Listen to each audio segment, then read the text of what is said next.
নতুন দিনের বার্তাবাহক অন্তর্বর্তীকালীন সরকারের শপথ শেষে এবার দায়িত্ব নেয়ার পালা।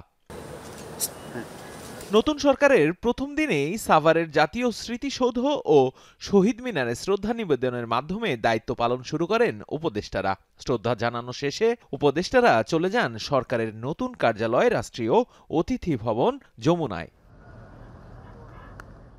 যমুনাতে সরকারের প্রথম সভায় অনুমেয় ছিল মন্ত্রণালয় বন্টনের। সেই অনুযায়ী বৃহস্পতিবার শপথ নেওয়া 14 উপদেষ্টার মাঝে 41টি দপ্তর বন্টনের সিদ্ধান্ত আসে সভায়, যেখানে সরকারের প্রধান উপদেষ্টা ডক্টর মোহাম্মদ ইউনূসের দায়িত্বে প্রতিরক্ষা, শিক্ষা, জ্বালানির মতো মন্ত্রণালয় সহ মোট 27টি মন্ত্রণালয়। মন্ত্রণালয়গুলো হলো সশস্ত্র বাহিনী, সড়ক পরিবহন ও সেতু মন্ত্রণালয়, খাদ্য মন্ত্রণালয়, গৃহ ও গণপূর্ত মন্ত্রণালয় সহ ভূমি ও বস্ত্রপাট মন্ত্রণালয়। এছাড়া কৃষি, বিজ্ঞান ও প্রযুক্তি, রেলপথ, জনপ্রশাসন ও নৌ পরিবহন মন্ত্রণালয়। সেই সাথে আরও দায়িত্ব নিয়েছেন পানি সম্পদ, মহিলা ও শিশু বিষয়ক মন্ত্রণালয়, দুর্যোগ ব্যবস্থাপনা, তথ্য ও সম্প্রচার, প্রবাসী কল্যাণ, বৈদেশিক কর্মসংস্থান, শ্রম ও কর্মসংস্থান, সংস্কৃতি বিষয়ক মন্ত্রণালয়। এর সাথে সাথে দ্রব্যমূল্য নিয়ন্ত্রণে বাণিজ্য মন্ত্রণালয় এর দায়িত্ব নিয়েছেন এই প্রধান উপদেষ্টা।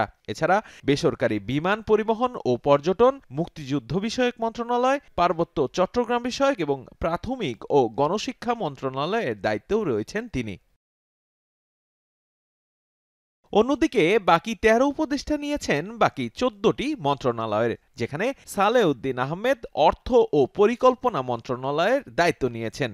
ডক্টর আসিফ নজরুল আইন, বিচার ও সংসদ বিষয়ক দায়িত্ব, আদিলুর রহমান খান শিল্প মন্ত্রণালয়, স্থানীয় সরকার, পল্লী উন্নয়ন ও সমবায় মন্ত্রণালয়ের দায়িত্ব নিয়েছেন হাসান আরিফ। এছাড়া সাবেক পররাষ্ট্র সচিব মোহাম্মদ তৌহিদ হোসেন নিয়েছেন পররাষ্ট্র মন্ত্রণালয়ের দায়িত্ব।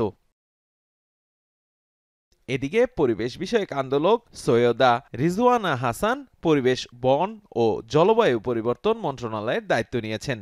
সমাজ কল্যাণ মন্ত্রণালয়ে শারমিন এস খুরশিদ এবং সাবেক তত্ত্বাবধায়ক সরকারের উপদেষ্টা ব্রিগেডিয়ার জেনারেল অবসরপ্রাপ্ত ডক্টর এম সাখাওয়াত হোসেন পেয়েছেন স্বরাষ্ট্র মন্ত্রণালয়ের দায়িত্ব। এদিকে ডক্টর আ.ফ.ম. খালিদ হোসেন ধর্ম বিষয়ক মন্ত্রণালয় এবং ফরিদা আক্তার মৎস্য ও প্রাণী সম্পদ মন্ত্রণালয়। এছাড়া স্বাস্থ্য ও পরিবার কল্যাণ মন্ত্রণালয়ের দায়িত্বে রয়েছেন নূরজাহান বেগম। আর বৈষম্য বিরোধী আন্দোলনের দুই অংশীদার নাহিদ ইসলাম পেয়েছেন ডাক, টেলিযোগাযোগ ও তথ্য প্রযুক্তি মন্ত্রণালয় এবং আসিফ মাহমুদ সজীব ভুইয়া পেয়েছেন যুব ও ক্রীড়া মন্ত্রণালয়ের দায়িত্ব। এদিকে সময় স্বল্পতার কারণে শপথ নিতে না পারা বাকি 3 উপদেষ্টার শপথ গ্রহণ শেষে তাদের মধ্যে বন্টন করা হবে মন্ত্রণালয়। দেবরাজ দেব, এখন, ঢাকা।